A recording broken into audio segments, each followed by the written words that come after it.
Olá. Assustador, não é? Pois é. Assim é o raio-x, porque ele demonstra. É preciso haver disposição para perscrutar aquilo que o sintoma indica e aquilo que o raio-x demonstra. Sim, é preciso ter coragem para que se observe na repetição de um sintoma a existência de uma razão, de um ponto de insistência que se manifesta pelo sintoma. Pois bem, essa curiosa e estranha apresentação dessa imagem vai exatamente nessa direção, da estranheza causada pelo sintoma e da absoluta estranheza causada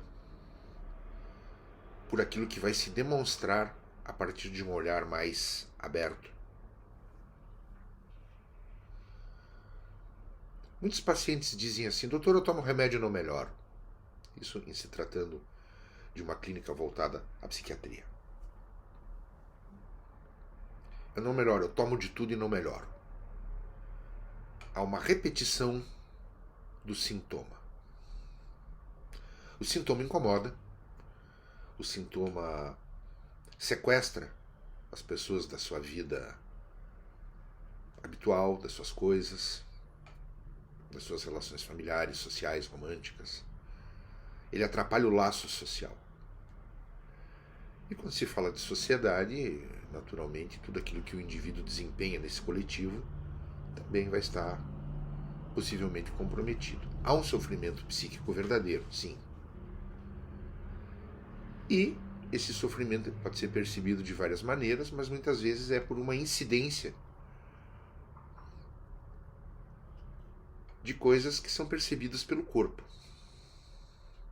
Sim, nós temos um corpo, mas atenção, nós não somos o corpo.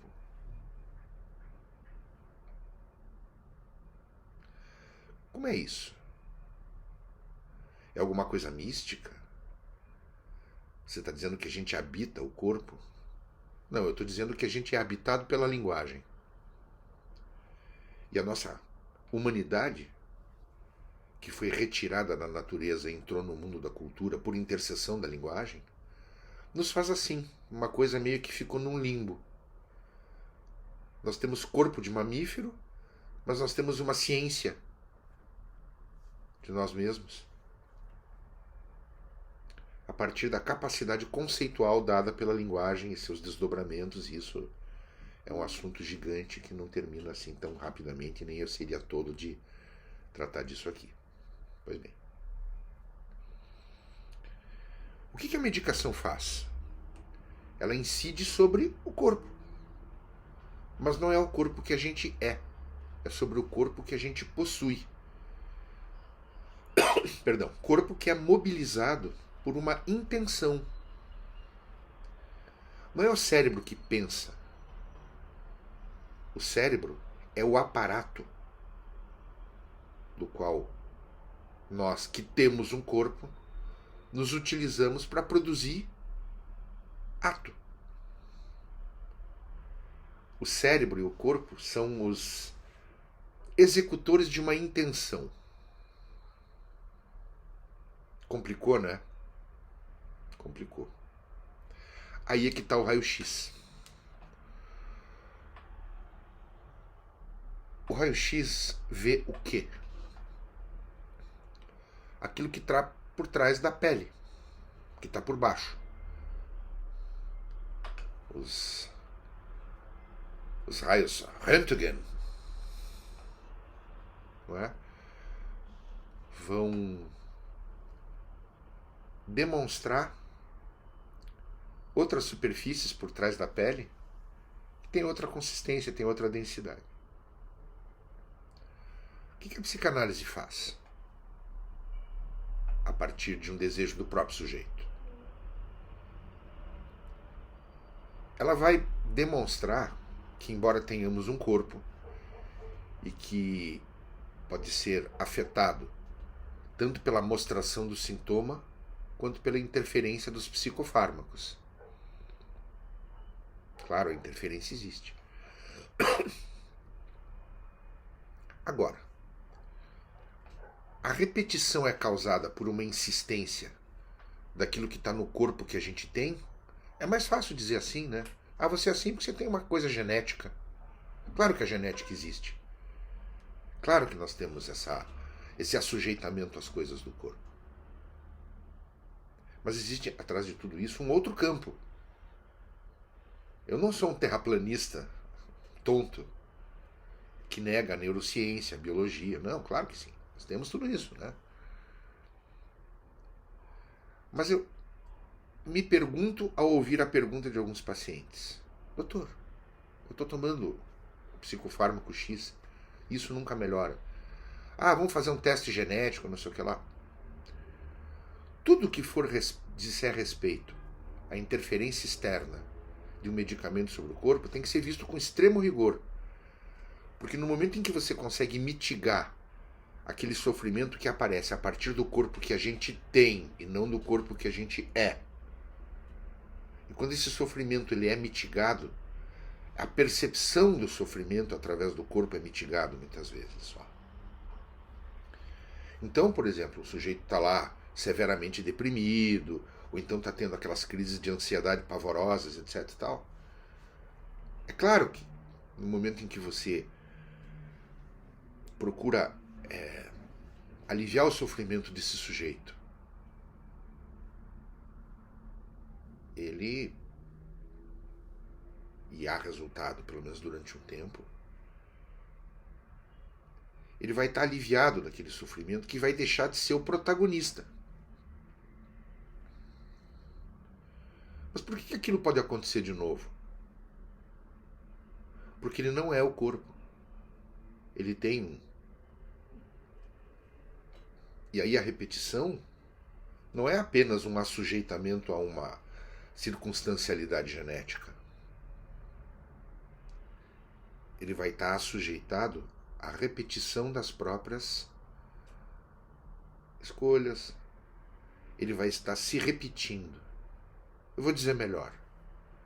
Você toma a medicação, e a medicação, quando alivia, é porque ela age sobre um corpo que a gente tem, e não sobre um corpo que a gente é. Quando isso acontece, há um alívio.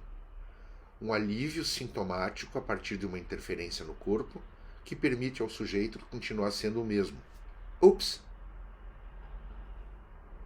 A repetição. Mas se a repetição sintomática acontece, perdão de novo, embora possa haver toda uma real e existente circunstancialidade biológica, é preciso separar esses campos e entender de onde pode estar vindo também uma repetição. Então, volto a dizer, o sujeito toma a medicação para continuar sendo a mesma pessoa. E não é só uma mudança de comportamento, por exemplo, sugerido pelas bem-intencionadas terapias de caráter cognitivo-comportamental. Porque a terapia cognitivo-comportamental, na sua extraordinariamente importante boa intenção e com alguns resultados sempre, claro, ela vai fazer com que o sujeito mude o ato. Mas o sujeito que executa o ato modificado pelas TCCs continua sendo o mesmo. Porque é uma atuação naquilo que está sobre a instância do ego. Claro que é preciso estudar para saber o que é o ego, etc. Mas aí eu digo, onde é que está o raio-x que está produzindo toda essa estranha imagem que eu espero que os senhores e senhoras suportem? E é para provocar mesmo uma estranheza. A repetição e o sintoma estão juntos. Então vamos olhar o sintoma não como uma ocorrência de corpo somente, mas como uma rebelião, como uma insurgência que se manifesta através do sintoma do corpo. Se essa insurgência sintomática é extremamente difícil de suportar, isso afasta o sujeito de qualquer possibilidade de convívio, é óbvio que a medicação tem um enorme valor, desde que seja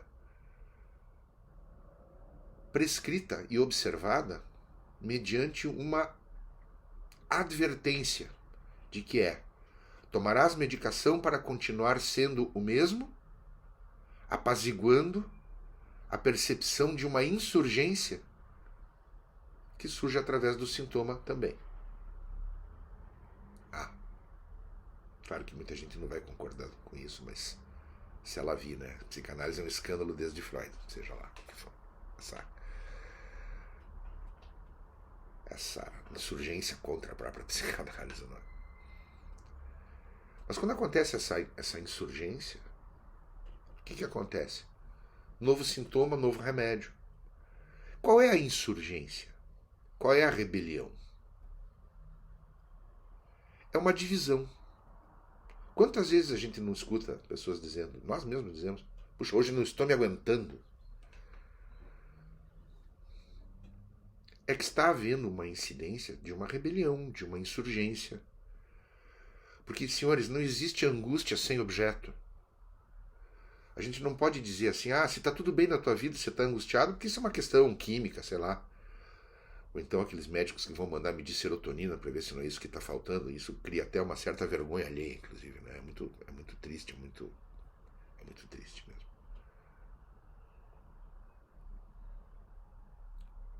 Qual é a questão?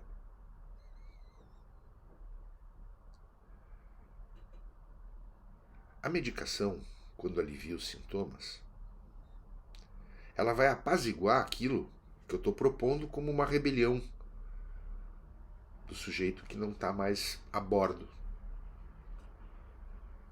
daquilo que são suas escolhas, suas identificações. Tá ficando confuso? Um pouco. O que é uma identificação? O sujeito assujeitado a algumas questões, ele vai agir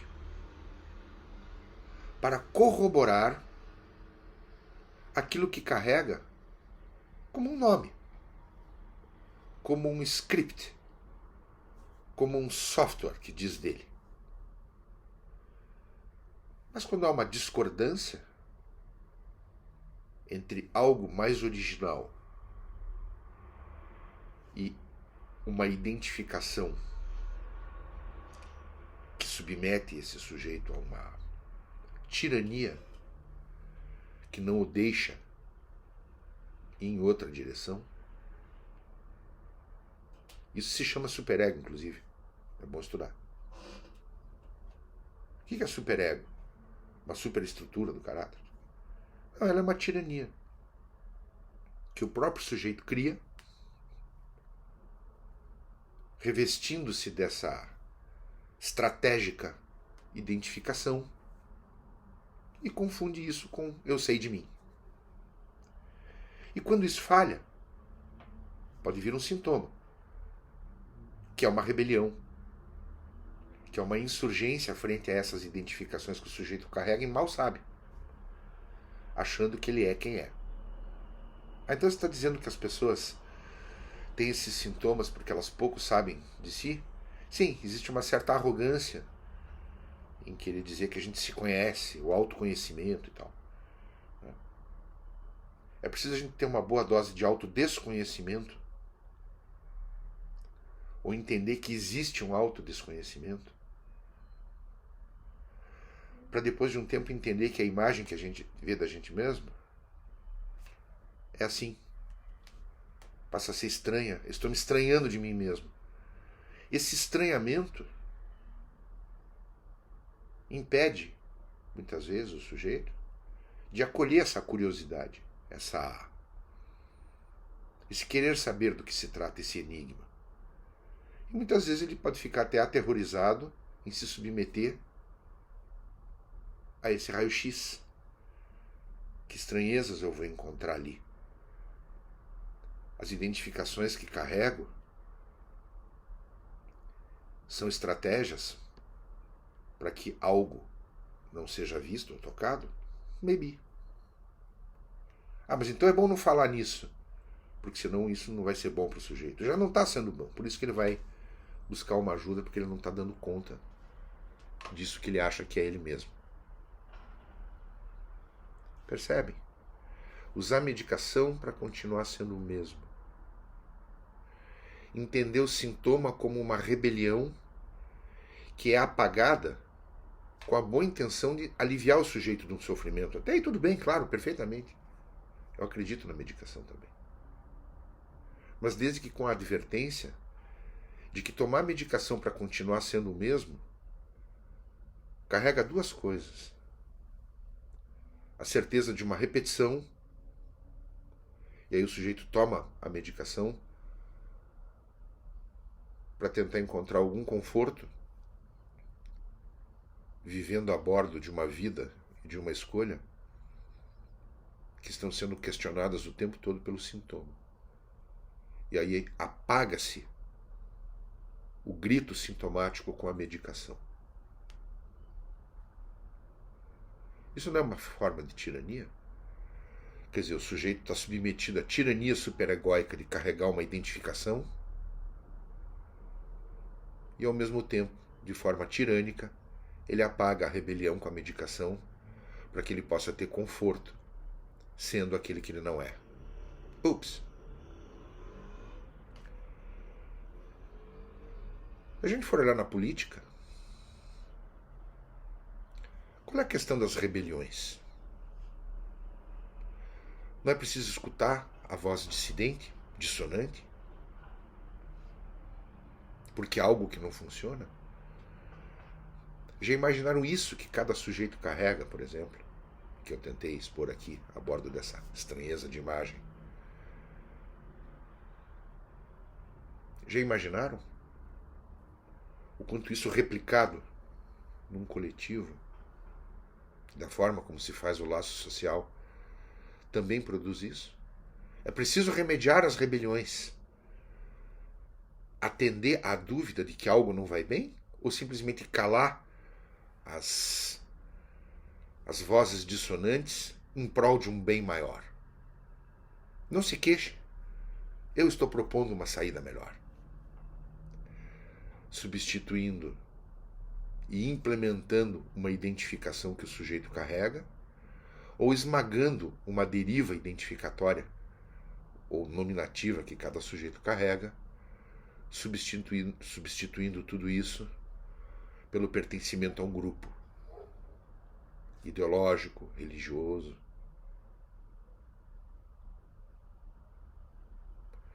E aí eu me pergunto, qual é o remédio? A questão não é essa. É qual é o nome dessa dissonância sintomática que produz mal-estar, mas que deve produzir questionamento. Então, quando eu disse no outro post esses dias que é importante ler, conhecer a história, porque ali está todo o relato de uma repetição, a gente precisa entender a própria história. Entender que boa parte dela são ficções que a gente constrói. Então você está dizendo que tudo que a gente vê não é real e tudo mais? Não é isso. Eu estou dizendo que nós fazemos de nós mesmos uma ficção para dar conta. E muitas vezes o sintoma é a queda das ficções que produzem no sujeito uma estranheza, porque talvez ele perceba essa imagem estranha que está por trás da ficção que ele insiste em manter a partir das condutas ortopédicas, voltar a ser o que eu era antes. Mas aonde isso tudo começou é um ponto criado por um algoritmo equivocado, que parte de premissas erradas. Não estamos vendo isso na política? A repetição das mesmas premissas que causam novas rebeliões e que provocam essas vozes vociferantes de ódio de todos os lados, né? Onde é que está uma inovação? A inovação está em aplicação do mesmo método, para lá ou para cá? Percebem? Que está na hora de fazer um raio-x melhor, que demanda coragem para evitar a replicação e a repetição dos mesmos métodos que visam manter as mesmas velhas repetições? Quantos de nós não nos sentimos andando em círculo? Será que a medicação serve para continuar andando em círculos de um modo mais confortável? Comfortably numb, como dizia o povo do Pink Floyd? Claro que a medicação é importante. Claro que a intervenção é importante no sentido de um bloqueio, de uma insurgência que depois de um tempo passa a ser destrutiva. Mas escutar os insurgentes é, antes de tudo, evitar uma repetição. Assim é nos sujeitos. Assim é na complexidade do laço social. É preciso fazer um raio-x. Porque muitas vezes dar-se conta da verdade incômoda pode produzir um alívio, um saber o que fazer com isso que está por trás dessas tiranias superegóicas que nos imprimem, que nos colocam a uma repetição perpétua de nós mesmos, sem escutar que o mal-estar é um recado claro que diz: não dá, deu.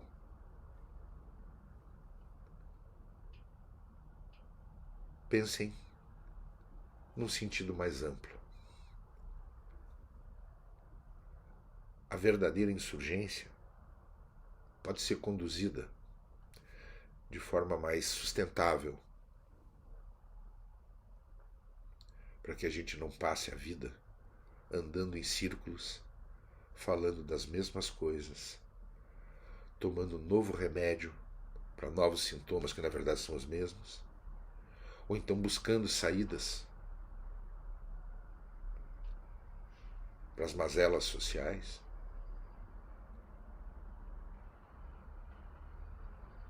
Que se repetem, que se repetem, que se repetem com novas roupagens, mas o discurso é o mesmo.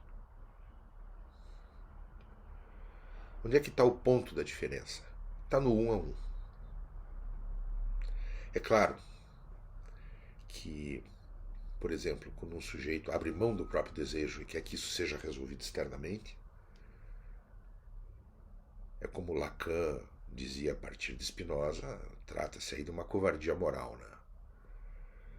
Então, eu não estou chamando as pessoas de covardes, eu estou dizendo que quando você abre mão do próprio desejo e categoricamente não quer escutar aquilo que sua própria dissonância indica todo santo dia, mas ao mesmo tempo você quer uma resolução, mas terceiriza isso para que outra coisa resolva, sim, talvez seja um pouco isso mesmo. Num aspecto mais amplo, não será isso que acontece? Uma gigantesca rebelião que determina que alguém resolva, para continuar no mesmo infantilismo de tiranizados e ao mesmo tempo de insurgentes inglórios. É bom pensar. O próximo vídeo vai ser com cor melhor. Até.